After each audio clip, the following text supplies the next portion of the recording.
This will be the final session synthesis summary of the whole conference 2024 PMAC. I invite Dr. YY and Dr. Sumya to the stage.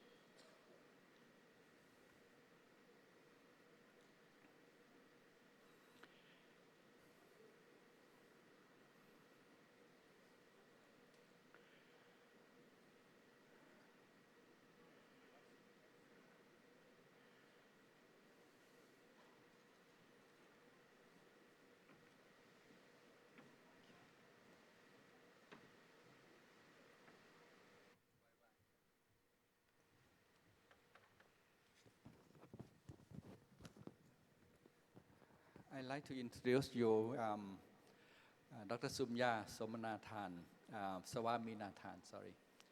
She is the ex-WHO staff, the chief scientist during the pandemic, COVID pandemic. And Professor YY Teo, the Dean of School of Public Health, NUS, National University of Singapore. We are the three lead rapporteur. We will report the summary of the whole conference. May I invite YY, you have the floor. We may spend 30 minutes on presentation, and then we have another 60 minutes for discussion from the floor. You have the floor. Thank you very much, Dr. Virat. And perhaps we could have a share of the slides first. So, good morning, everyone, and welcome to the synthesis session. So, you could see that the crowd is thinner this morning, but very grateful to all of you for joining us in this final synthesis session. Now, the findings that we will show today is actually the very hard work of a team of repertoires. There are 91 repertoires in total. I will later on at the end acknowledge them. But this wouldn't have been possible if the 91 repertoires didn't work very hard to pull this together. And myself, Soumya, and Dr. Virat, we had the honor to present the findings. But I think at this stage, it's perhaps useful to start off with a very quick summary of some of the statistics of this conference. If I could go on to the next slide. So this is how we would go today, this morning. We would share some of the information about the participants and the speakers, and I hope you'll be very encouraged by the numbers that we see, as well as also a synthesis of the lessons that we've learned throughout all the plenary and parallel sessions. That's where the team of 91 repertoires come in. And Soumya will be guiding us through that synthesis. And then finally, we will have a series of Menti questions that I hope all of you can actively participate. And a final acknowledgement before we come to the question and answer. As with the tradition of PMAC, we hope to finish the main part in 30 minutes, leaving us 1 hour for question and answer and discussions. Next slide, please. So this year, you could see that we have growing number of participation, 900, almost 1,000 participants, and very, very encouraged by the gender distribution, because PMAC always starts off with the mindset that we want to have equal representation of males and females, and indeed, we have achieved that. And you can also see from a distribution of where the participants come from, as defined by the 6 WHO regions. We can, perhaps not surprising, Sierra and Wipro came with the most numbers, with numbers from gradually decreasing numbers from PAHO, Euro, Afro, and Emro. Perhaps we can also work harder to try and bring up the participation of other WHO regions. Next slide, please.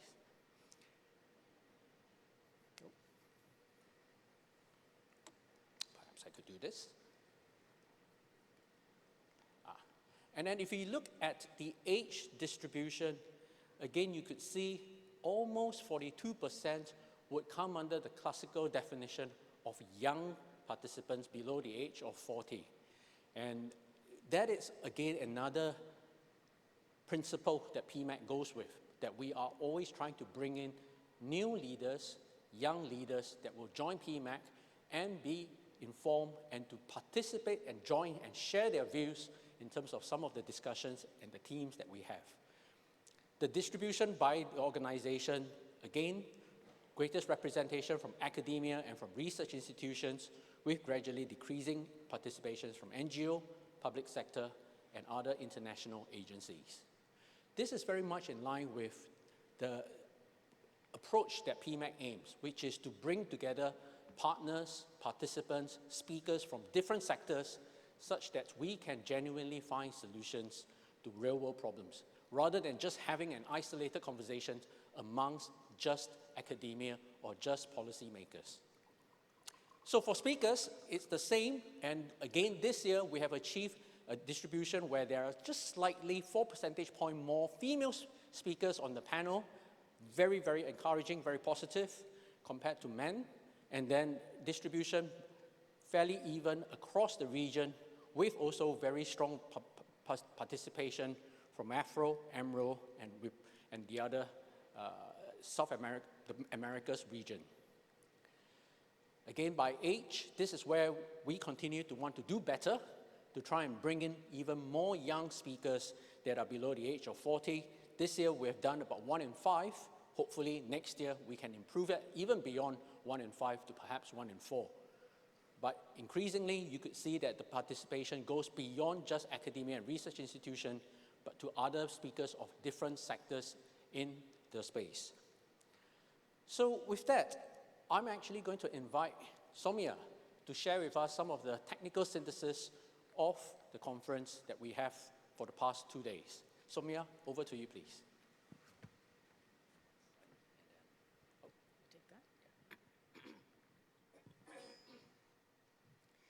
Thank you, YY, and good morning, everyone. It's a real pleasure to be doing this session, and thank you, Dr. Viroj, for having invited me. It's been a privilege to work with Dr. Viroj and his wonderful young team of rapporteurs and rapporteur synthesizers who've really worked hard, and many of them overnight over the last 3 days to produce this excellent report of the conference. And it's one of the very few conferences, and I think PMAC can be very proud of the fact that this type of session takes place where the synthesis and solutions of the problems discussed actually come up on the last day of the conference. There are not too many conferences that I know of that have been able to do this. So, people can leave with a sense of clear messages and directions. So we're just starting with this definition of geopolitics. It's one of the definitions. You could probably have alternate definitions, but essentially it's about how nations, organizations, corporations shape international politics by interacting with other nations to pursue their national political interests through influences, various influences like economic, political, military, ideology, education, or culture. And sometimes it's very done very subtly and hardly visible. So we're interested here, of course, on the manifestations of geopolitics and its impact on health. And if we look at the number of disputes and conflicts going on worldwide, the big ones, of course, are the Russia-Ukraine war, the civil wars in Syria, Iraq, the political instability in Myanmar, and of course, the Gaza Strip. And what is really, really worrying is that in each of these, the impact on the health systems have been very severe, despite, many WHO resolutions as to wars and conflicts not specifically having to spare healthcare facilities and healthcare workers.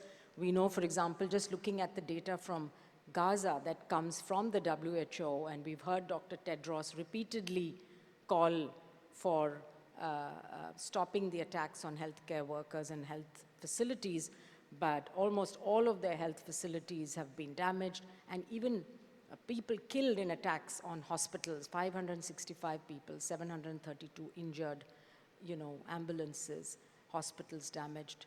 And you can see that most facilities today are not functioning, and that's what we read in the paper as well. So that's a very negative consequence, of course, of conflict, one of the consequences, but very difficult for the population involved.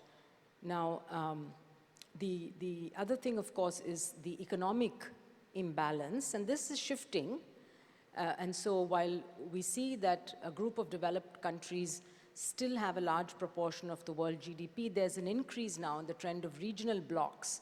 And you see the emerging and developing Asia now accounting for almost 34% of world GDP. The major advanced economies, of course, the G7 accounting for about 30%, but sub-Saharan Africa is still accounting for very little, just about 3%. But there are these shifts, and these are going to continue. And these also will have impact on health. We know that sanctions, economic sanctions that are imposed usually by the rich countries onto others for a variety of reasons, have severe consequences again for health and health systems and food and nutrition security. And the figure on the left-hand side shows the number of pathways through which economic sanctions, by declining GDP, restrictions on access to global markets, decrease international trade, reduction in investments, and all of these lead to decline both in food imported, but also in household incomes and ability to buy food, and price increases, and all of this leads to more poverty and food insecurity, and it's always the most vulnerable in those countries that are impacted by economic sanctions. Now, going on to the global governance for health and how effective it is, we know that the United Nations was created after World War II in 1945. And of course, the WHO is a part of the UN system. The Security Council is composed of the 5 permanent members, and they often have, they do have veto powers, which they often use, as we all see. And the Security Council, the way it was set up, they hold more authority than the General Assembly, which can only make recommendations and resolutions. So really, I mean, I think the rest of the countries, don't have the same voice as the 5 countries on the Security Council. What about the World Trade Organization? I think probably less well appreciated is the fact that what happens at the WTO has very important implications for health and health policy, because it impedes government's ability to regulate trade in the interest of health. And this conference has spoken a lot about the commercial determinants of health. An example is that South Africa and India proposed a waiver or a suspension of intellectual property rights to the WTO early in 2020 during the COVID pandemic. And despite support from the WHO's DG, who spoke up in favor of this proposal, many of the high-income countries opposed the TRIPS waiver request. And then there was a very watered-down resolution in 2022 that included only vaccines and only during the pandemic. And therefore, clearly, the impact of or the influence of powerful nations and industries on WTO decisions, this is a very good example of that. I mean, even during a pandemic, countries could not agree to share intellectual property. So we also know that corporates use these global bodies through their governments by influencing, the government delegations to interfere with national regulations. For instance, the baby food companies pressured Thailand's policymakers via the Technical Barriers to Trade Committee of the WTO. And there are many such examples of unfair trade practices in food and in agricultural tariffs and so on that directly impact health and nutrition. Now, then we have the Bretton Woods institutions, IMF and the World Bank, and again, traditionally, the president of the World Bank is always a citizen of the US, and the head of the IMF, a European national. So again, that leaves very little scope for other countries to really have an influence on how these institutions are run. Now, the WHO, of course, is the major institution, or the only one could say, which governs health globally, that sets norms and standards, makes policies and recommendations. Now, the role of the WHO has, I would say, been affected or weakened by the fact that over time, the budget of the WHO, which came mostly from the assessed contributions in the past, over the last couple of decades this has significantly reduced, and the voluntary contributions that come from a few countries, those have increased to almost now 88%. So one of the goals now of what the WHO and Dr. Tedros trying to do is to rebalance this. Because what happens is that a lot of the voluntary contributions come from high-income countries and the big philanthropies. And they then, obviously voluntary contributions means that they can be targeted to certain health programs, whereas the assessed contributions go into the general pool and can be directed to what WHO or the World Health Assembly directs as the global health priorities. So it does impact on what the WHO can actually focus its time and attention on, and what the staff would be working on. And so it's really important, I think, for the budget of WHO to be balanced again, so that there is no, this type of influence on certain topics or certain thematic areas getting priority over others. The WHO has also just announced that they're going to go in for a replenishment, but that's mainly to deal with, I think, the emergencies. Now, an example of the power imbalance, and this has come up at this conference a couple of times, is COVAX. In fact, it came up right in the opening plenary, and not many people thought, that COVAX had been, or no one really thought that COVAX accomplished what it set out to do, and it's true, but the reason for that is not that COVAX was not a well-designed program, but it was because of the influence of vaccine nationalism and the fact that countries that had the funds available, the money to invest or to put into vaccine companies at risk, knowing that some of those vaccines may never materialize, and yet it was so critical, and they were able to find the resources to do that. But COVAX and the low-income countries did not have at hand the cash to actually, give to these 5, 6, or 10 the big vaccine developers. So they went to the back of the queue. And this is why both, if you can see, when the money started flowing from the African Union, or for that matter from COVAX, it was much later, and a lot of the doses had been blocked already by the high-income countries. So availability of doses in an environment where clearly there was a shortage of doses, it went to the first come, first serve type of queue, rather than something that would have been based on an equitable access framework that actually had been developed by the WHO. And if it had been used, even those few 100 million doses at the beginning of 2021 would have saved many more lives if the vaccines had been distributed equitably. Now, of course, there's also the soft power and cultural influence of geopolitics, and many countries enhance global influence and shape international perception through cultural, media, ideology, education.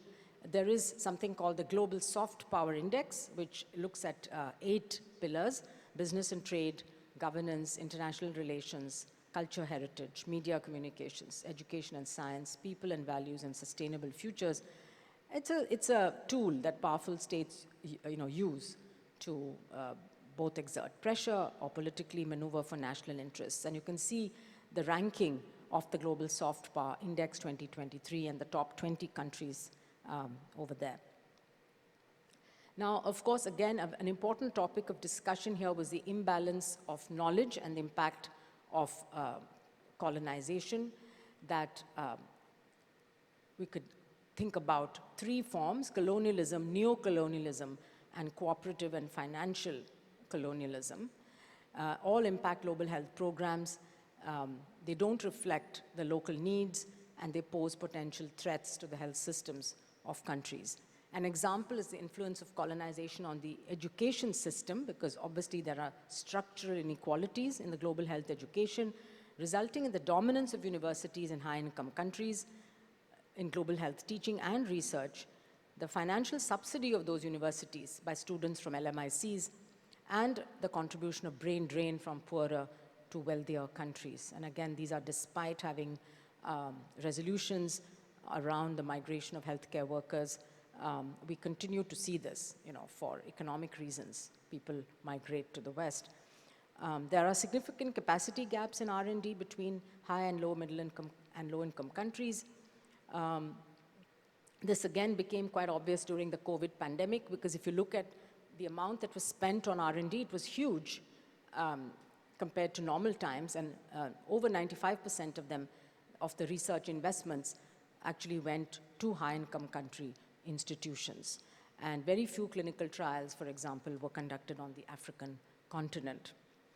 We also see this in the authorship of papers, funds, resources, and access to research databases. So if you look at just the publications on decolonizing global health or global health partnerships, the majority of first and last authors actually are from the global north. So this is quite paradoxical. And then we come to the commercial determinants of health. That's been a whole stream during this conference. These are activities of corporates which can have either positive or negative impacts on public health, economic systems, and norms. And the products and practices of commercial actors, especially the large transnational companies, are responsible, and I think this is being said responsibly, for escalating rates of avoidable ill health, planetary damage, and social and health inequity. And I believe that this is one of the biggest challenges of our time, and especially for the healthcare community. How do we address this? Instrumental, structural, and discursive power is employed by some private sectors or companies to undermine public health policies that weaken their profits. There are many examples. Some of them are on this slide. Alcohol, we know the alcohol industry has used political activities. It emphasizes industry responsibility, tries to question the effectiveness of statutory regulation. It wants to focus more on individual responsibility and self-regulation of the industry. The tobacco industry, of course, is famous for its interference, in many different countries. One of them was the Myanmar example that's quoted here, where, the Tobacco International, Japan Tobacco International in Myanmar made a small donation towards helping flood victims. I mean, they use many different techniques to influence policy. Food and agriculture, again, we know that there are very big corporates involved and corporate political activity that includes deregulation and shaping the evidence base, particularly on diet and public health related issues. And I think we have a lot to learn from some countries that have been partially successful in actually pushing through some policies despite this type of interference. And then the energy industry is obviously having a huge impact on climate change through greenhouse gas emissions and both energy shortages. Now, if we were to think about the root causes, then there could be many, but some of them do include weak governance and corruption in low and middle income countries, and therefore these countries become more vulnerable to exploitation. There's a lack of effective institutions and transparency to address external manipulation and policy interference by corporates. And I would like to really give a shout out to Thailand for having consistently and effectively developed institutions to address things around health promotion, for example, but also the way in which young people here are trained and mentored so that they then become the enlightened policymakers of the future. Outstanding example. Debt dependency, of course, is a huge cause. High levels of debt owed to international financial institutions or to powerful nations, and all of the conditions that are attached to these loans, and the major reliance on ODA and development assistance for health, still that many low-income countries are really dependent on outside, and therefore they just have to agree to all the terms and conditions that come with these grants. There are, of course, historical legacies and the long-lasting effects of colonialism on economic, social, and political structures, which will take some more time, to completely come out of, and the continued imbalance in relationships shaped by historical exploitation. So the solution to address neocolonialism would require, firstly, the awareness of the emergence of neocolonization. We need global efforts to reform the economic and political systems and global health governance, giving a fair chance to everybody to sit around the table, promotion of fair trade, and empowering less developed countries to assert their sovereignty. And I'd like to leave you with this very nice drawing or sketch that one of our rapporteurs, Lieutenant Colonel Thanasak, did as he was listening, I think, to the synthesis. And this really looks at the resources and the power balance or imbalance in the world today, where there are a few countries that have access to all of the resources. They have soft power, they have money, they have land, they have the knowledge, and this leads to the power imbalance, economic imbalance, and knowledge imbalance. And of course, then there are other countries from which, in this example, cobalt as an example of resource extraction and not really getting much in return for that. And then these are all the manifestations that we just talked about: the territorial disputes, the climate crisis, the divide between traditional knowledge and new knowledge, the technologies like artificial intelligence and the digital divide, the research capacity, and also the commercial determinants of health, and then global governance to address all of these.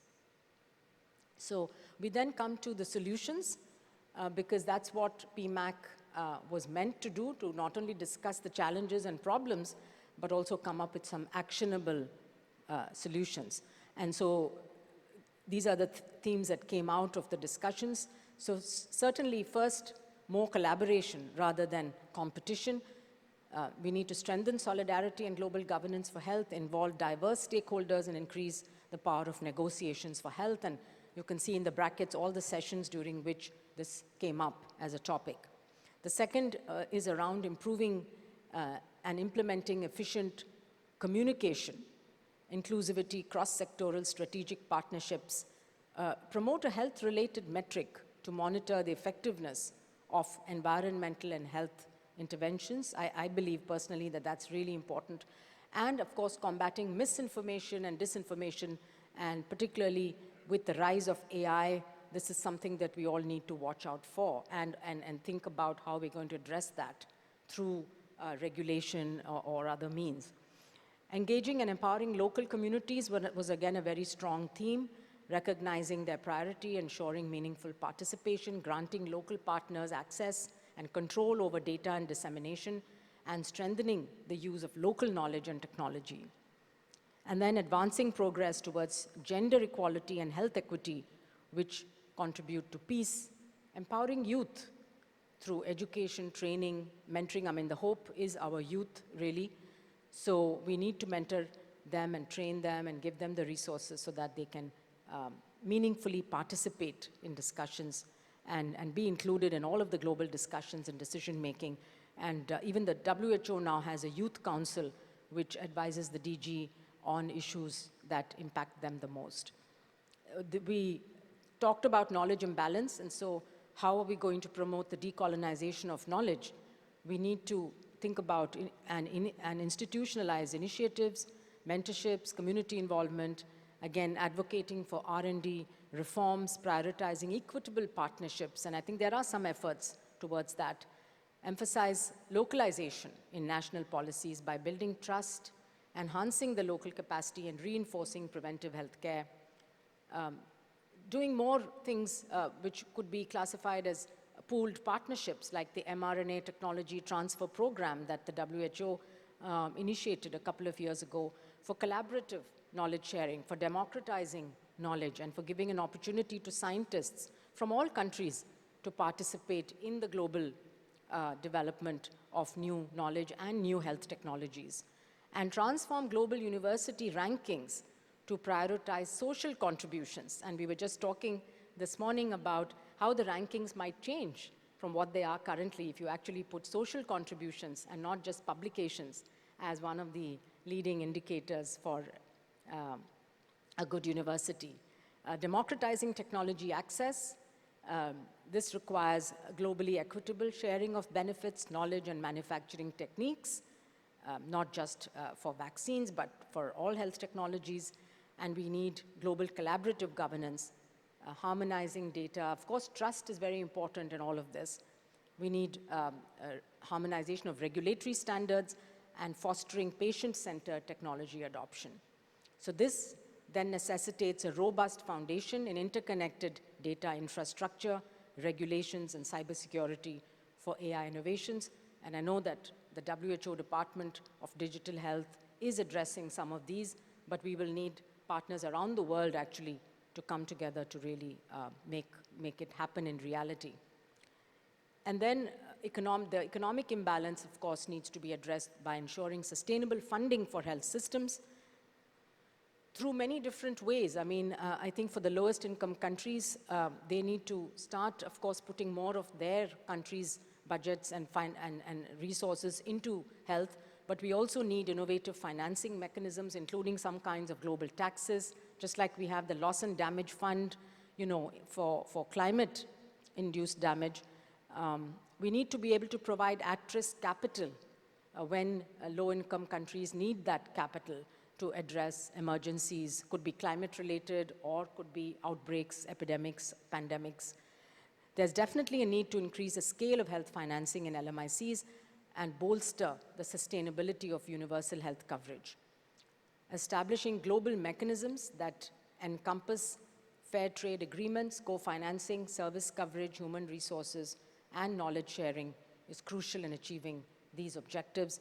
And one of the things we talked about really is a debt reservicing that, you know, the low-income countries are having to do, which means that they don't have anything really to put back into their health system.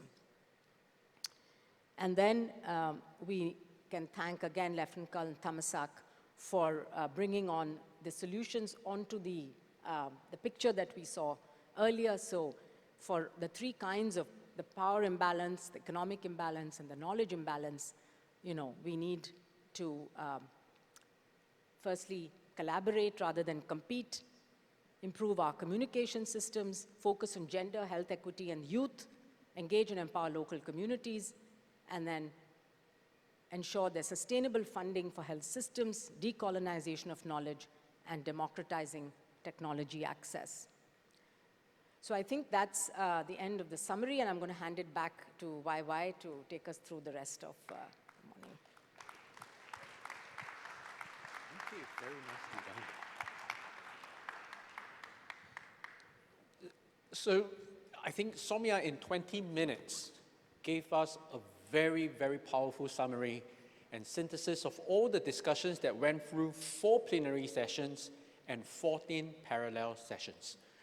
And of course, we will come to thank the people who was in charge and responsible for this synthesis in a bit. But now if I could invite all of you to take out your phone, scan the code on the screen, because we need your participation in the next 5 minutes. It wouldn't take too long, but just 5 minutes, because we want to get a sense of your thinking after you have participated in PMAC 2024.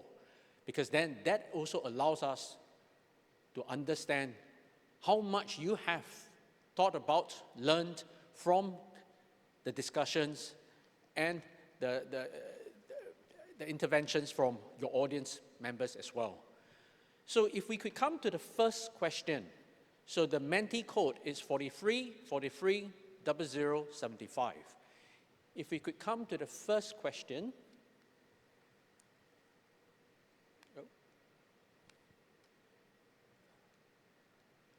Now, slightly controversial, but important for us to see.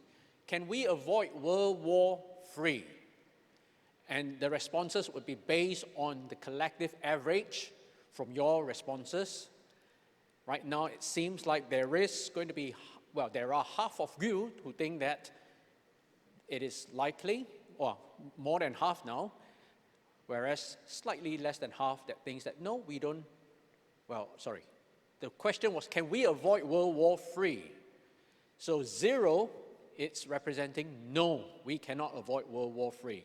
So slightly more than half of the people actually think that yes, we can avoid World War III. So about 55%. So keep that in mind, because it means that at least 45% of the audience right now thinks that World War III is inevitable, it will come.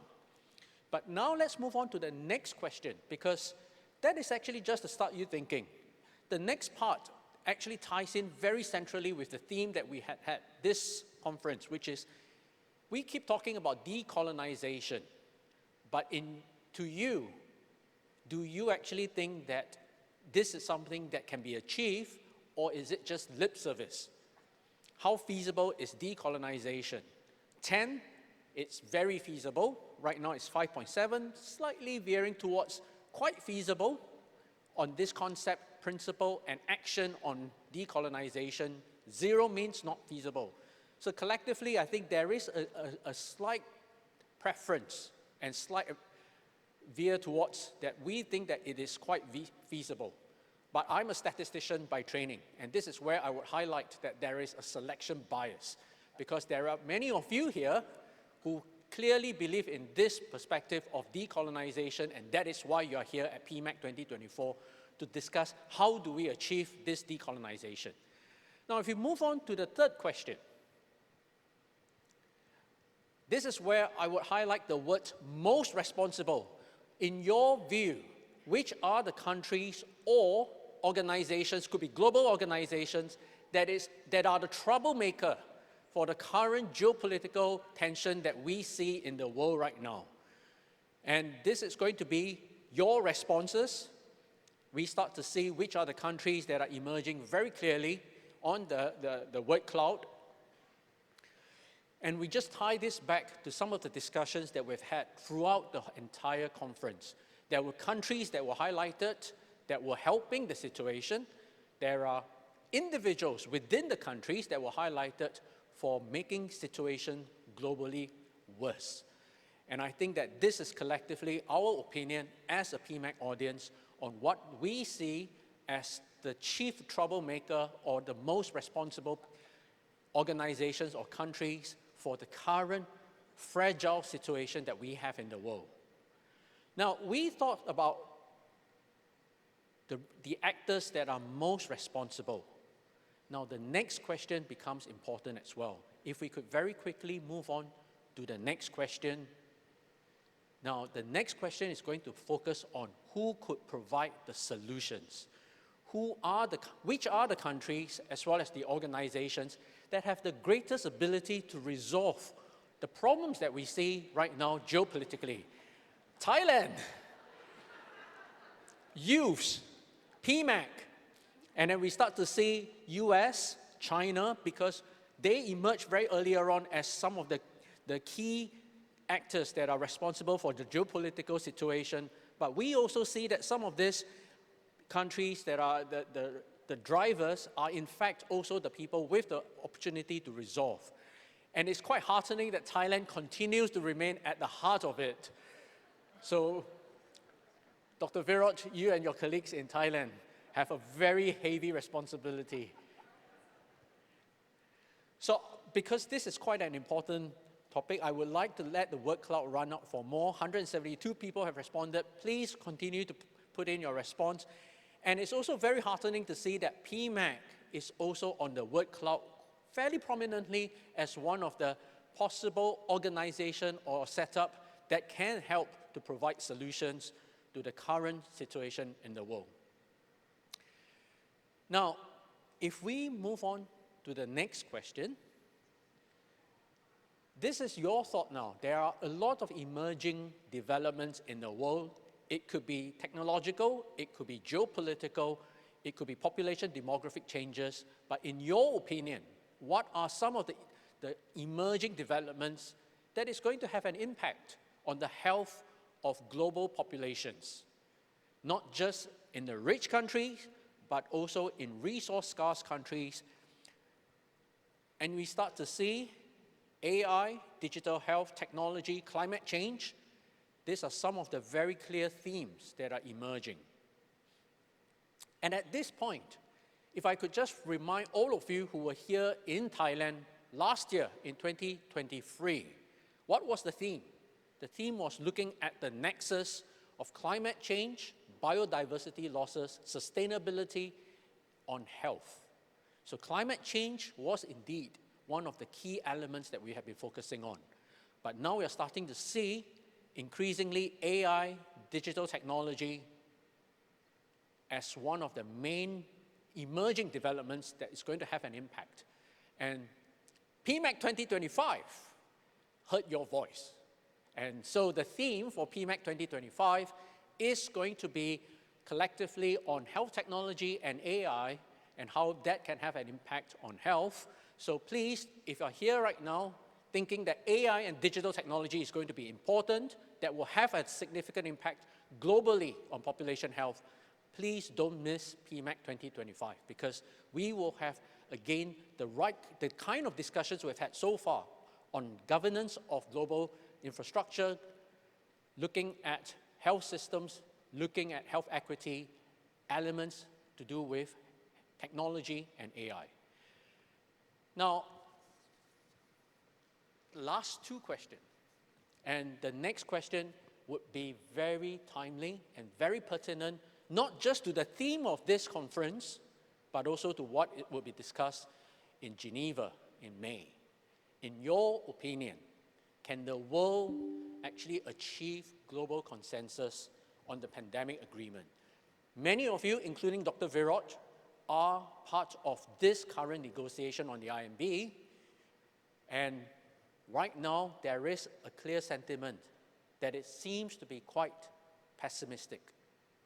And I think if we collectively feel that it is going to be very difficult to achieve a global consensus, of course, at the risk of diluting what the pandemic agreement is, just to achieve that global consensus, what other solutions would there be that can allow us to have real consensus on what are the steps to be taken internationally to allow the world to avoid a pandemic as what we have seen in COVID-19.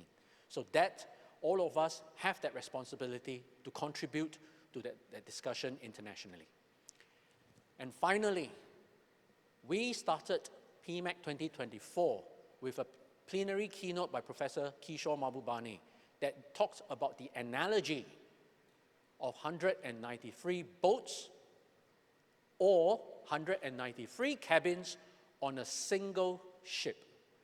Now, if we could come to the final question for the mentee, in your opinion, having heard and learned and contributed to all the discussions that we've had in PMAC 2024, where do you think your country sits? Based on its action, based on its local governance, the policy, its position globally, does your country sit on its own boat, or do you think it sits in a cabin within a large ship? So it's again very heartening to see that we do have more people feeling that we have a collective responsibility to the world's problems. There are also, regrettably, some of you who see very clearly and transparently that your country may be adopting policies that are much more of greater self-interest. 41 out of, so about 1 in 4 response have been thinking about that. So that is actually some of the insights that we have obtained from you for PMAC 2024, as well as the synthesis of the results, discussions, findings, challenges, and solutions. So that is where we are, and if we could now move back to the actual content.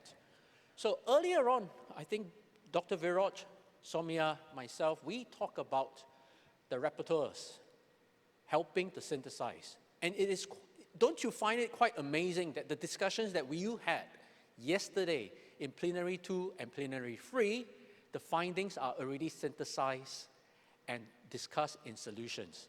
There are 91 of you here, the rapporteurs, coming from 6 countries, 21 organizations, and I would like to specifically call out the medical student associations.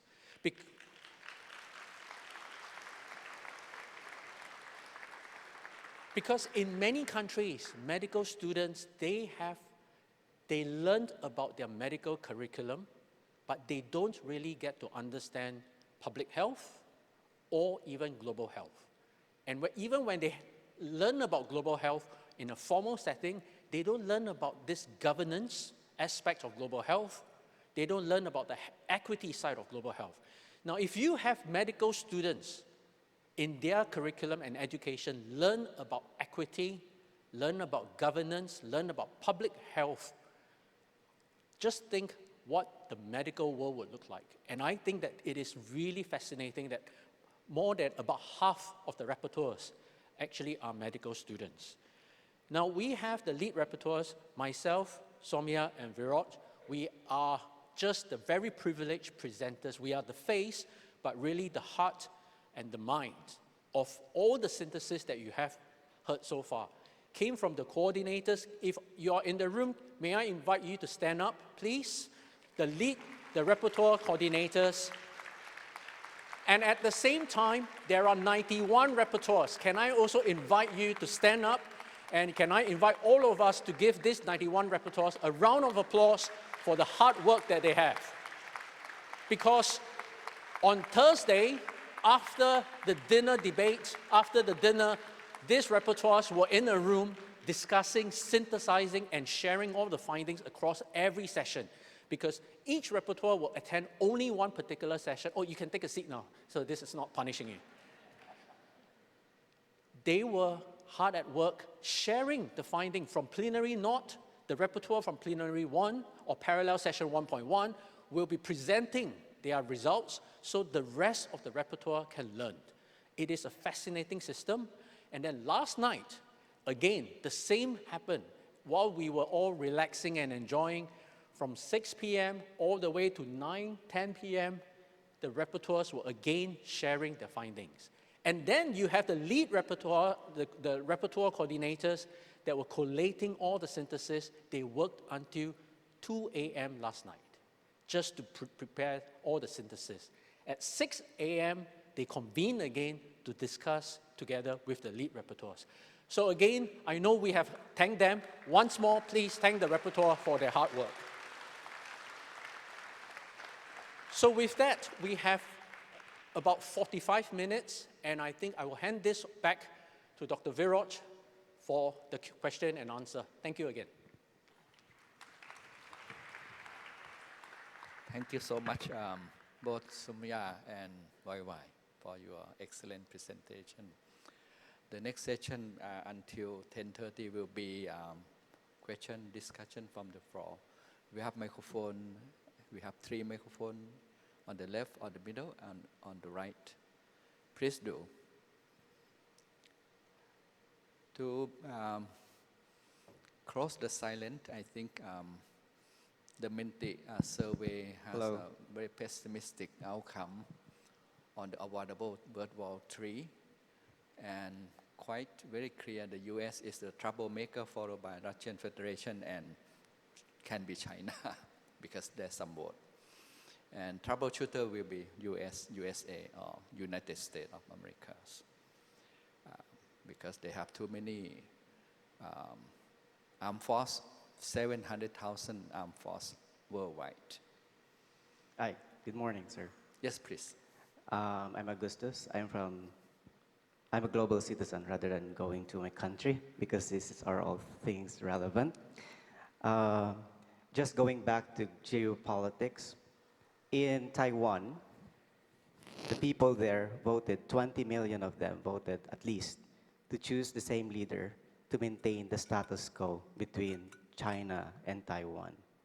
Given this example, how can we navigate the conversations of geopolitics going back to the ballots for them to choose the good leader, the right leader, who can actually lead this world to a better condition, and at the same time, to answer the question, who can avoid the World War III is actually the voters. How can we go to the communities and make these things relevant? Thank you. Next question, please. Good morning, Dr. Viraj.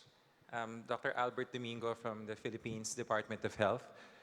The graph or the chart on the COVAX procurement with the heat spots or circles, it's kind of striking because, sure, the US and the African Union were like all over the place, but I wanted to highlight that many of the smaller circles, which probably are attributable to individual countries, belong to low middle income countries and upper middle income countries. In other words, the global middle class. And if you will aggregate all of them together, they actually form a bigger circle, arguably. And towards the end, during the Menti conversations, you had a curious distribution where 100 something were in the big boat with many cabins, and then 21 or so smaller boats floating around. And I think the two would actually jive. And my point is, maybe we should interrogate, maybe I would like to hear the thoughts, of course, of the rapporteurs and anyone who wishes to chime in, what the role of the global middle class is. We are here in PMAC. It's being hosted by one of the middle class, Thailand. Arguably, my own country probably booked a lot of tickets coming here. There are a lot of Filipinos. And there are many other middle-income countries who are actively participating. In fact, during the first plenary, when the COVAX question was asked, we were not in total agreement that it was a failure. Because in our specific country context, it was actually a success. And it did help us tide over the absence of doses of specific brands. In fact, the Philippines has, I think, 8 brands because COVAX brought in quite a number. We got bilaterals from etc. So we have a mix of brands of COVID vaccines. Point being, what is the role of the middle class, and also responding to the other questions, in preventing a World War III, of which let's not avoid the elephant in the room. We are in a region where it could start. And I'm talking of the geographical region. So what is the role of a middle-income country or countries in actually steering this bigger boat, where I assume most of us are in, and maybe trying to convince the other smaller boats where the bigger powers and the lesser powers are floating around this huge boat with the middle class in it? I invite another question, and then will be response. Lady first. Hello. Thank you so much for the synthesis. Amazing work. And my name is Mariana. I come from Brazil. This is my first time in Thailand. And I chose Thailand as the country that can make the difference, because what I've seen so far, it amazed me how you connect and integrate traditional knowledge and medicine into the healthcare system. And my question is how we can shift from commercial determinants of health to including more traditional knowledge and medicine. Yesterday in the session, there was a folk healer together in the conversation about changing how we produce knowledge and decolonize knowledge. And I think this was a plus to this conference. And maybe next year when we talk about digital health, we can also think about digital health integrating with traditional medicine. That'll be a dream to come true, and I would love to hear more about it. Thank you very much. I don't know who will respond on Taiwan issue. Why? Your wisdom count. And then the middle income, you may talk about BRICS, BRIC Plus.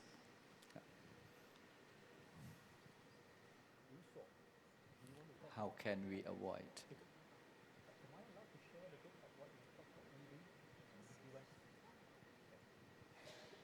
I think that the topic on Taiwan, and this morning we had a conversation between the three of us, and we shared various insights. Of course, you would have heard yesterday there was the International Court of Justice ruling on Israel, and yesterday there was also a series of conversations that happened at the WHO Executive Board. And on the specific issue of Taiwan, one specific country again raised the issue of Taiwan as an observer in WHO. And I think that is a geopolitical move. And there are movements right now that are championed by specific country actors that are resulting in the current fragility that we see in our part of the world. I come from Singapore, and so whatever happens in Asia will affect my country as well. And whatever happens to Taiwan will certainly affect Singapore. But it doesn't help the situation when you have an external country that is deliberately trying to push an agenda in a United Nations platform to deliberately stir up tensions. And I think the question is about voters in Taiwan. I think they have a voice in terms of what they want. But if there are external actors that are contributing to the tension, it definitely doesn't help the geopolitical situation. Do I have an answer? I don't, because if it is that easy to identify a solution, that we respect the voters in Taiwan, the voters' voice, and we also make sure that there are no troublemakers in WHO trying to push for Taiwan's observer status, perhaps the situation may not be as tense as it currently is.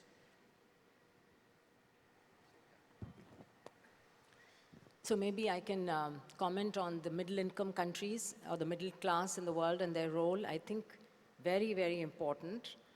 And the future will actually depend on which way those middle-income countries that are now becoming economically more powerful actually go. And this is where I think the neocolonialism also plays a role. Many of these countries were colonized in the past, and that has affected thinking. But I think with, we saw the slide on the rising economic regional powers, and this includes the BRICS and the BRICS Plus now, with several new countries included in that platform. So that's a very powerful grouping and economically as well, and so can exert a lot of moral authority and also take some very concrete steps towards addressing some of these global health inequities. During the presidency, the G20 presidency of India that was just completed and handed over to Brazil for this year, and it was also remarkable that the three presidencies, Indonesia, India, Brazil, of the G20 have also been held by developing, countries going from middle to developed status. The African Union has been included, for the first time in the G20. It's remarkable that Africa was left out of the G20 for all of these years. And so there have been, I think, positive, and the creation of the African Union itself, or rather the rise of the African Union and the Africa CDC, particularly the role that it played during the pandemic, I think is giving us some ideas on how such regional congregations can actually influence global decision-making when they act as a bloc and they act, for good of their own people. So I think, again, there's that opportunity now, I think, to reshape the global discourse, bringing attention of the world onto people who were poor, maybe no longer extremely poor, but who've been in that journey and therefore can understand and empathize with the lower income countries and shape policies that can benefit. So this is why it's very disappointing to see that majority of people think the pandemic accord will not be what it was hoped to be, with equity at the heart of it. And if that doesn't happen, then I think it's really a collective failure. And we all have to take responsibility for that. I would endorse Sumya's statement from my personal experience in chairing a number of global health negotiations. Brazil, South Africa, India, and many other developing countries, middle-income countries, and the United Front of African Continent, 46 member states, allied with our LMIC in the negotiation of a pandemic agreement in the INB process. Ladies from Brazil, I'm so proud of your leadership. Your Ambassador Tova in Geneva mission, he demonstrated leadership as a mediator in the serious conflicts between countries in the Middle East and the European countries last year in the issue during the World Health Assembly resolution on peace and health initiative. That kind of mediation and resolution should be the solution also through China-Taiwan conflicts. Actually, the world has accepted, including one major superpower has accepted one China policy, but still continue to undermine the legitimacy of UN resolution on one China policy.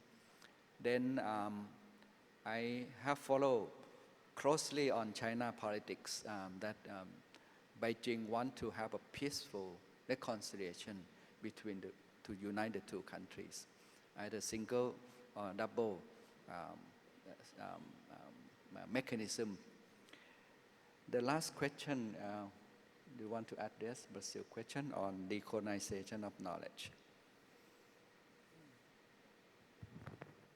So I think integrating traditional knowledge systems into health, and especially in the context of universal health coverage, we have a lot to do in that space and a lot of learning, I think, from different countries. And I'm hoping that the WHO's Global Hub on Traditional Medicine that was set up in India it's just now going to start functioning. I hope that they will address some of these issues of knowledge sharing, knowledge translation, evidence generation, and acknowledging the fact that traditional medicine generated knowledge in very different ways and not through randomized clinical trials. And so this often becomes the obstacle to it being integrated into health coverage. And so we really need to think also very differently and innovatively about how to assess the knowledge that's been accumulated over generations, and use that. In some cases, yes, we may need to do RCTs, but probably not, for all. So I think there are many questions to grapple with, and we do need some collective work on this, in this space, to make it a reality. There are also issues, of course, of the products themselves, the herbal products, the quality assurance, the standards, how do you assess that? How do you actually assure that it's not harmful for people? For example, many traditional medicine products contain heavy metals, and also they're not all made the same way. So these are some of the challenges, I think, when it comes to the actual use of medication. But I think everyone agrees that there's a lot of knowledge there which should be harnessed for good. Thank you. Maybe Yes. I'll just add on, Bye-bye. because Soumya was in the session with Gabriel Leong from Hong Kong Jockey Club. And Gabriel specifically touched upon the traditional medicine as well. He had this quote, he had this comment that as long as something makes a person feel better, genuinely become better, he thinks that it's something worth looking into and studying. But he also highlighted a bit about the need to standardize and how the standardization in the practice of traditional medicine, as well as the issue on trust and reliability, as well as the regulation. Exactly the points that, Soumya, you talk about. Yes. Question from the floor here on the right-hand side. We have two speakers. Yes, please. Thank you very much. My name is Paul Lalvani from Empower School of Health, New Delhi. There's a rather famous Greek philosopher, Archimedes, who said, "Give me a lever that is long enough and a fulcrum to place it on, and I can move the earth." There are 4 parts to this metaphor that are directly relevant to our discourse on health and PMAC's theme on geopolitics, security, and equity. Truly revolutionizing and reimagining health will be no less difficult than moving earth. Even though our existence is under threat, we continue to sit in the slowly boiling pot. What about the long lever? Well, it doesn't exist, or else we would have already moved the earth. But can it be forged? What type of multi-sectoral alloy is needed to shape this? What blend of trade, technology, finance, industry, and government do we need to bend and bind these alloyed sectors? And to do this, we must bring them to the table. We must bring them to PMAC or other such fora. The fulcrum, well, we know the global north has it wrong, putting gold before health, individual gain before the collective good. But has over the centuries exploited the land and the resources. So maybe we move it to the global south. But let's not be so naive as to think that the Global South hasn't created their own playbook, having learned from the Global North how to engorge the few relative to the masses. The fourth part of the metaphor is the me. Who is the me here? Who is this superhero that can actually make the change? Or is there a guardians of the galaxy that has the vision and the power to take care of this boat and the 193 cabins in it? So in ending, I wonder if we can learn from other civilizations, sectors, and another time when there was rapid and directed assimilation and innovation. For example, to respond to COVID or the race to the moon. And also learn from countries that have managed to put health first, ahead of other sectors, ahead of big industry, and ahead of the big elephants. For me, PMAC 2024 has been outstanding in giving a platform for students and scholars, seen and unseen, to start this debate. Thank you.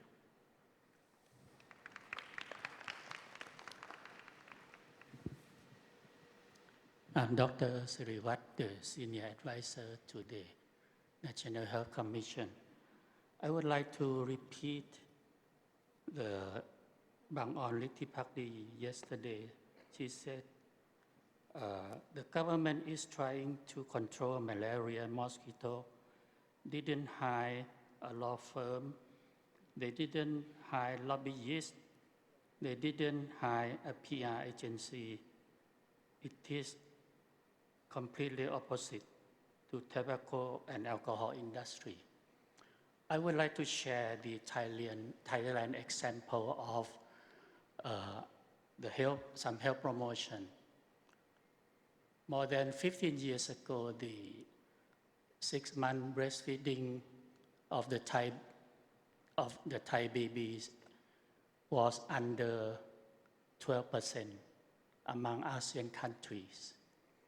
8 years ago, I and the breastfeeding promotion colleagues, for example, doctor, nurses, trying to convince the parliament to pass the law, Milk Code Act, that control the selling mechanism or marketing, to control the marketing of the milk product, cover 2-3 years of their milk to protect the over-advertising, misleading the mother. But by that time, the milk industry, they are behind the Association of OBGYN doctors, behind the Pediatrician Association, try to weaken the Milk Code Act in Thailand. The UNICEF legal experts said that if you have the Code Act can control only 1 year of the product, you got just a free white paper and you cannot do anything. Now, the Code Act has implemented more than 6 years now. It's like the UNICEF legal experts said. I would like to share the experience of tobacco and alcohol in Thailand. 20 years ago, we have a good example of tobacco control in Thailand. We have the Institute of Health Promotion, like we call in Thai SSS, the Thailand Fund for Health Promotion. But now, the tobacco industry, especially the electronic cigarettes, they convince to the politician and give a concise content for the politician to say that if the government allow the electronic cigarettes selling free in the market, the government can collect more tax. And also the alcohol industries convince the government to expand the sailing hour from 2 a.m. to 4 p.m. in the morning in 5 areas of Thailand. This is a new innovation of the industry that they are not shy again. They convince and try to, have a seat in the scrutinizing committee in the parliament. Just to share the Thailand experience that we are fighting with the great colonization of some products. Thank you. Thank you. Next speaker, please. Persasina. Thank you very much. First, let me congratulate PMAC, which in its best traditions this year has really been a very successful event, bringing together the vision of global health equity, the vigor of robust science, and the vibrancy of energetic youth engagement. But what next? Let me start with the opening session and what came out in the last session. The opening session started with the metaphor of all of us on the same boat, a metaphor that has resonated throughout the conference. But in the end, the responsibility for saving the world and of advancing health equity has identified two principal actors. The first is all of us, and the second is Thailand. How do we ensure that this happens? Well, clearly, when we talk about the boat, while people are traveling on the same boat in different cabins, they're not locked up in the same cabins.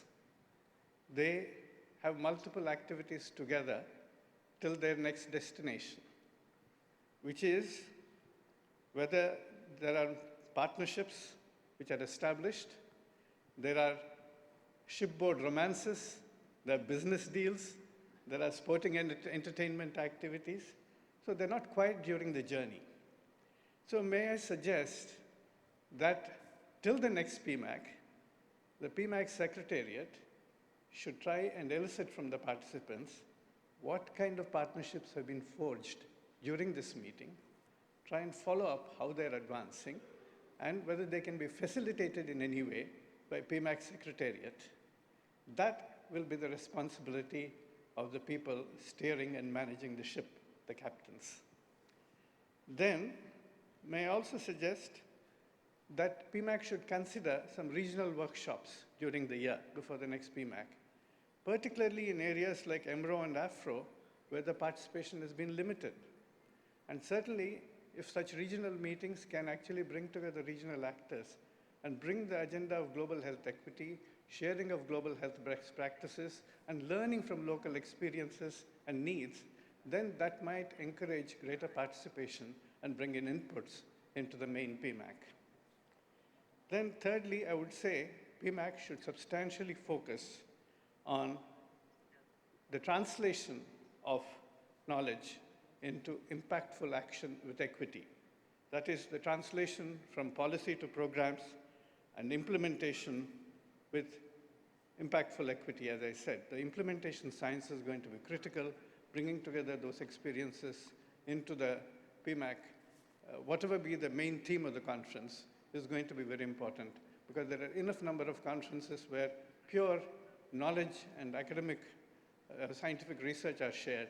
Here, what we really need to learn, particularly with Thailand as a stellar example of how knowledge is actually translated into practical results with impactful equity. Thank you. Thank you, Persasina. Can I transfer this to Yeah, thank you. My name is Hong Wan Gates from Foundation? Yeah. from Gates Foundation. Yes, I was encouraged to raise a question before the conference. Now here I am. The conference is very enlightening, but I'm still very, very frustrated, honestly speaking. The summary raised a lot of challenges, but the solution seems not quite addressing those challenges. We mentioned about this geopolitics, about the colonialism or decolonizations. We talk about the national interests. We talk about the economic power. We talk about soft power. Are we able to convince any country to take a global interest over the national interest? At what degree? At what issues? I mean, even the pandemic is happening, and the people still put the national interest in first. We show the diagrams, right? So what's the solution for that? If we don't have a solution, can we address the issue we raised in the conference? The second one, economic power. Political economy already have a rule, which is the golden rule. Who has a gold? Who make rules? Can we break this rule? Can we use other people's money to make our own decision? That's what we are talking about. Yeah. Yesterday we had a session, and the minister from Rwanda mentioned when our country going to graduate to be independent, to make an independent decision, is when we have enough resources, when our economic strong enough. That's how we're going to solve this problem. When? That's the time they can. But we didn't have a solution on that. Right? The only thing we talk a little bit of is about the soft power. Right? The solution we list mostly addressing soft power, which is we want to be in the kitchen. If we are not in the kitchen, our dishes will never be on the table, which is right. But again, is that going to address the challenges, the fundamental challenges that we are facing with? Thank you.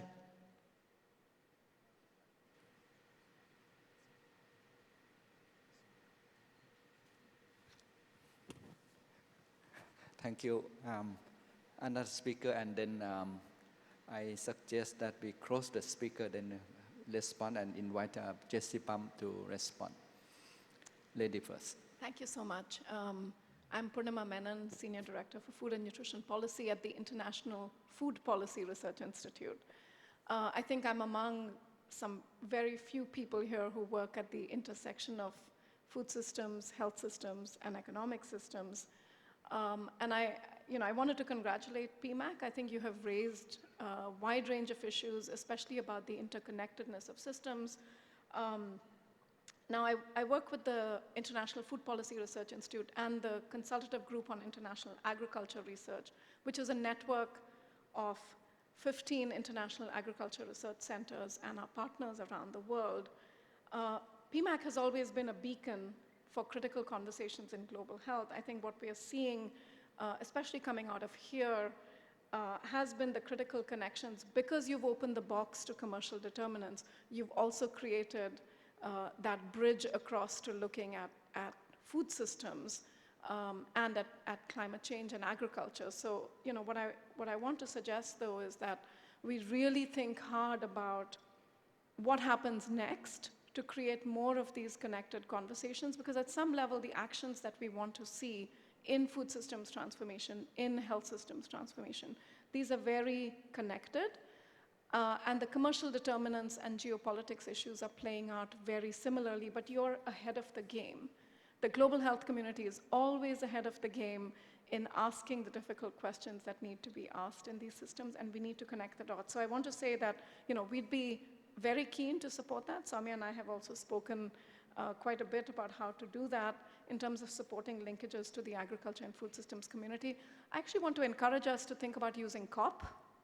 The upcoming COP conferences, COP29 and COP30, to our advantage, because I was at COP28. It was the first very human-centered COP. There was a COP Health Day, a COP Food Day, a COP Gender Day, and a COP Indigenous Peoples Day, where all of these conversations were happening. So I think we should be very strategic looking forward about creating critical conversations in especially the spaces where these sectors are connecting. Because otherwise, this is a critical conversation, but it's still not connected enough.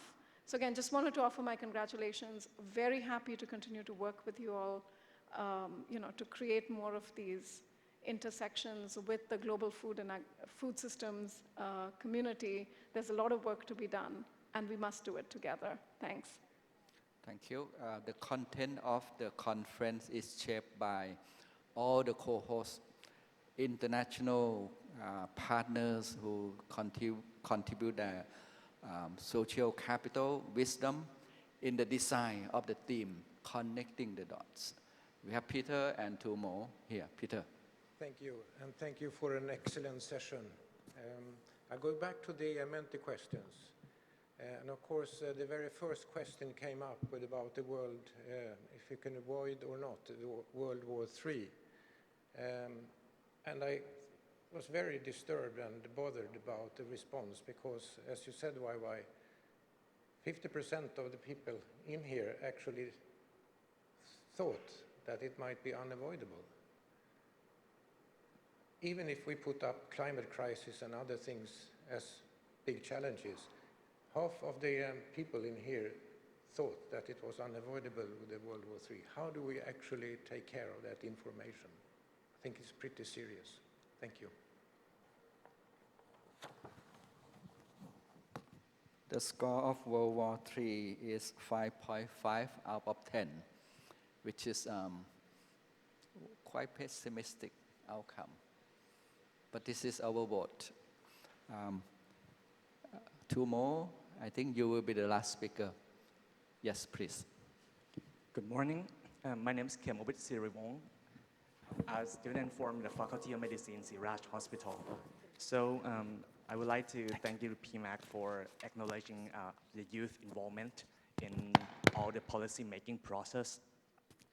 Now I have a question about neo-nationalism and neo-colonialism.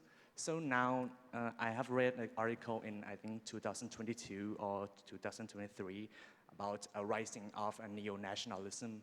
So we as youth, we are growing up with all the news about how countries are promoting their nationalistic ideas, how they have to put their country ahead of the international communities.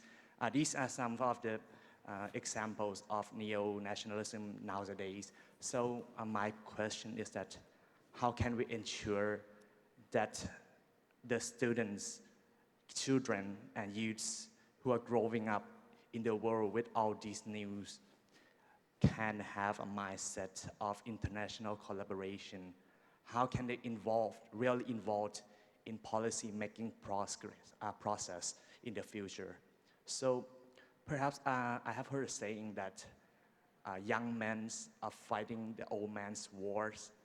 So are we as the youth are fighting in the stage of the old world, of the old nationalistic ideas? Or we can grow up being an international community or being a global citizen in the future? How can we ensure that all the youth in the world are willing to participate in global negotiation, collaboration, and also cooperation in the future?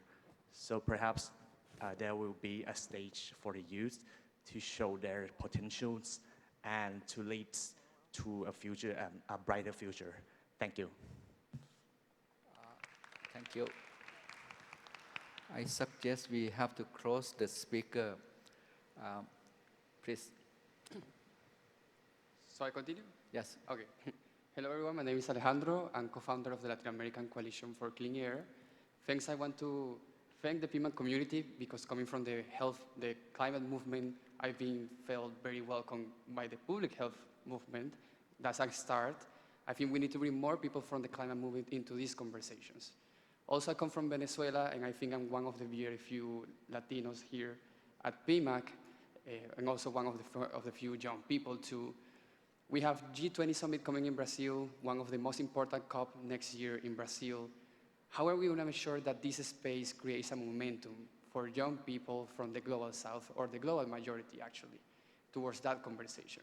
I think we can do so much next year to start creating more momentum around young people and making sure that in these conversations we also have more people from Africa, from Latin America, and from other regions Just for my own experience, what I have learned coming from climate to here, I cannot imagine the impact PMAC could have in other young people from these regions.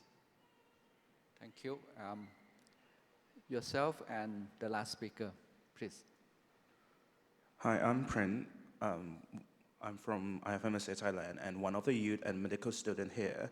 I want to ask, so one of the factors that drive geopolitics is the domestic politics, where the politician has to answer for the needs of its citizen. We have seen the trend from this event from the global north, where countries recede to their domestically squabbles from the receding from the European Union or moving back their manufacturing capability to their homeland. So even political discourse leading to these events are becoming more polarizing. They present the problem where the world during the pandemic were left without a real leader. However, I am hopeful when during those times, some of the developing countries fills in the gap. For example, I believe Thailand is also the hub for manufacturing one of the vaccine. In the similar event where the paradigm of big elephant who lies dormant, could the middle income countries navigate through this event and view this not as a crisis, but as an opportunity? Thank you. The last speaker, please. Thanks very much. Emma Ross from Chatham House. Given that PMAC was flagged as one of the potential troubleshooters on these issues, I just wondered if there is appetite on behalf of PMAC to take some of these conversations that we've had to the next level. So many congratulations to the rapporteurs in bringing through what solutions were suggested. There was a lot of what needs to be done, and a lot of these echo what has come up in other conversations. But the next level, I think there may be potential for PMAC, if it sees itself in that role, to pick some of those threads to move the conversation to the how. Because the what keeps coming up again and again, and I just wondered, what does PMAC see itself playing a role in moving from the what to the how? And obviously you can't take everything, and you've got a theme every year, but maybe giving some space to a thread. Thank you so much. The last question, I think PMAC is owned by all the co-hosts. We have a small secretariat here in Bangkok, but whole configuration, structure, design, and contribution come from all the co-hosts listed as Her Royal Highness Princess Sirinthorn has described the whole name of co-host. Your comment is similar to Srinath Reddy on actions on how. Very often time we discuss what and agree with Gate Foundation saying that we increasingly aware that geopolitics is important, but solution is not that easy. This conference, to be honest to ourselves, we know the problems. We have quite small, fragmented solution. How we overcome conflicts, it's in our hand. Everyone count, not government, active citizen, the young people also count. May I pass the mic to Jesse, please? Jesse Pam from Harvard University. Thank you, Viroj. And I thank everyone for their indulgence. In the past couple of days, I've had the privilege to take the stage and I've talked about you. Today, I'm just going to talk about myself. And the first thing I'll say is I'm really grateful.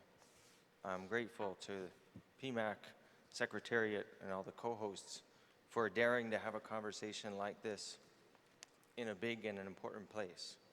And I'm grateful to all of you in the audience who were able to sustain that, who were able to talk about it, and who were able to bring your minds to subjects that you know, but subjects you're not allowed to talk about. So I'm grateful. I have a lot of gratitude for that. The second thing I'll say is I'm grateful to the princess, the royal family, our Thai hosts, because of their commitment to equity Equity sounds easy, but you have to buy it. It costs money. We have youth participants here, right? Can I ask you to stand up? Please.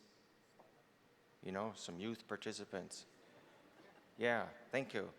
Thanks. And youth, do you have extra money in your pockets? Are you rich? No. Yeah, rich in spirit, rich in knowledge, rich in energy, not rich in money. And you can sit down if PMAC didn't help support your trip. See that? PMAC provides money. You have to buy equity. It's not just the youth, okay, no punishment, you can sit down. It takes real money, real resources, a very deep commitment. I'm grateful for that. Never forget it. It takes money. It's not just goodwill. When you say we need inclusion, we need democracy, it takes money. The second thing is that maybe almost 20 years ago now, I looked around and I wished that I had something to fight for. I've always cared about justice, I've cared about equality, and I looked at people who were racialized in different ways. I thought, well, you know, I'm white and what do I have to do with this? But then I realized that I had power.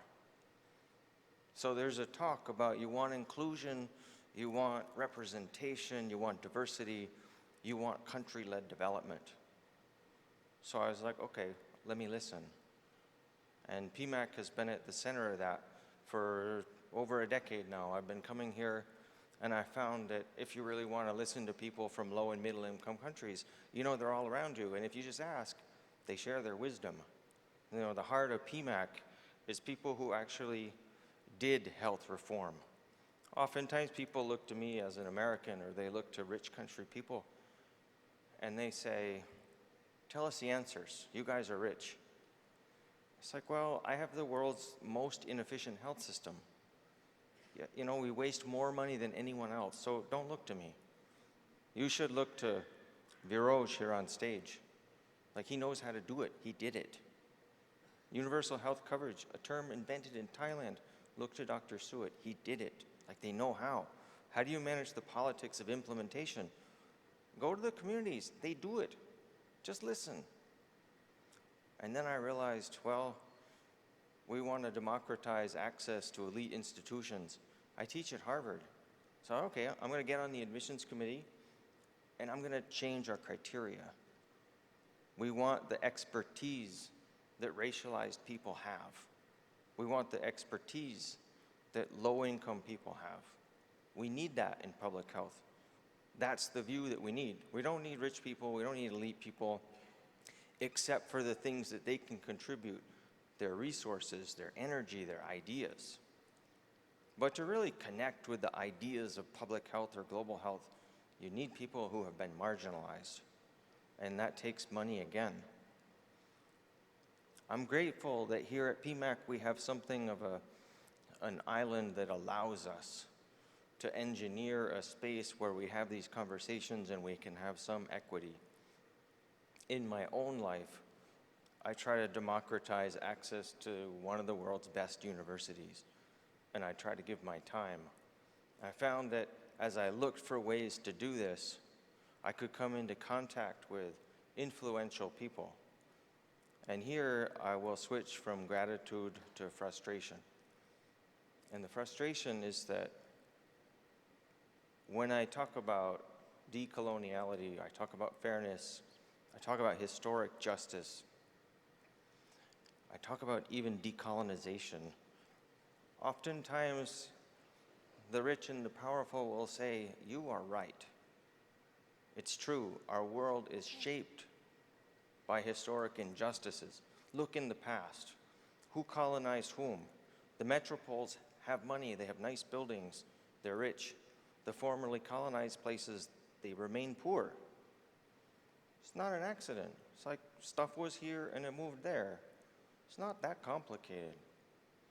And then it's like, okay, I understand. What do we do now? And it's hard to go back in the time. None of us did this. Like, even people, no, it doesn't matter what country you're from. You didn't do it. We have inherited a world that is unjust and unfair. Now that we know that, what do? So the funders come to me at cocktail hour and we have a good conversation. We talk about it. And I say, what do we do? What's the take-home message? And here's my frustration. I'll say, here are some steps we could do. Will you support me? No. Where are the citations? What's the movement? Where are the quick wins? What's the metric? Like, well, you know, it doesn't work that way. We don't have the money to get going. We don't have the resources. But if you wanted to pay for it, we would. Because this takes money. It takes time.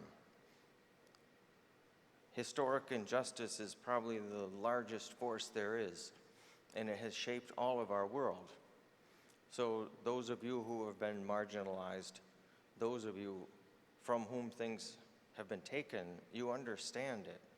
A loss of heritage, a loss of lives, a loss of language, culture, everything destroyed. But we are resilient and we're hopeful.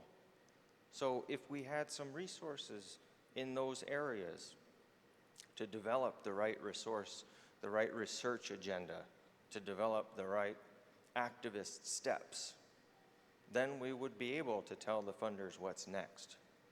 But I find repeatedly that funders don't want to start. You don't know what's going to happen, but I want to encourage all of you with resources of any kind to take that first step. Try to give those resources to people who don't have any, or people who are doing something new. Just dare to take that step. The same way we've dared to have a conversation, you can be safe and fund the same things that have always been funded, but those metrics do violence to this agenda.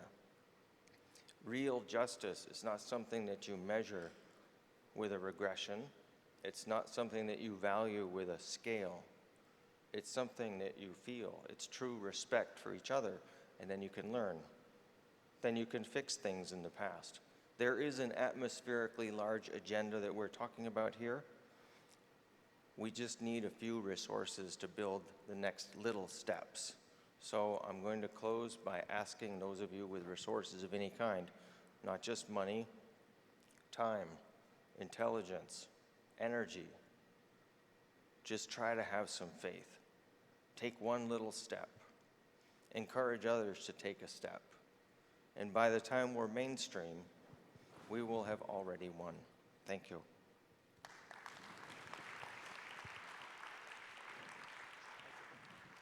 I pass the mic quickly to Wai, quick. No problem. All right, so just a quick comment, because there's been quite a number of recommendations on what PMAC could be beyond a conference. And actually, just to assure you that the International Organizing Committee has already started discussing what are some of the additional deliverables or objectives that PMAC could go into. And that discussion is still ongoing. So it could be, we have heard very good recommendations on PMAC actually creating a platform of sharing best practices. This bit about translating the knowledge that has been generated over the past 2.5 days into actionable planning on policies, on programs, or even recommendations to international institutions. So those are some of the developments that are ongoing, and like many of you, I think we do have the heart to try and make sure that the learnings that have been gleaned during the PMAC conference doesn't just remain as knowledge generated in this platform, but can go beyond that. Dr. Viro. Thank you, everyone. The session is closed. I pass the mic to the conference organizer. Thank you.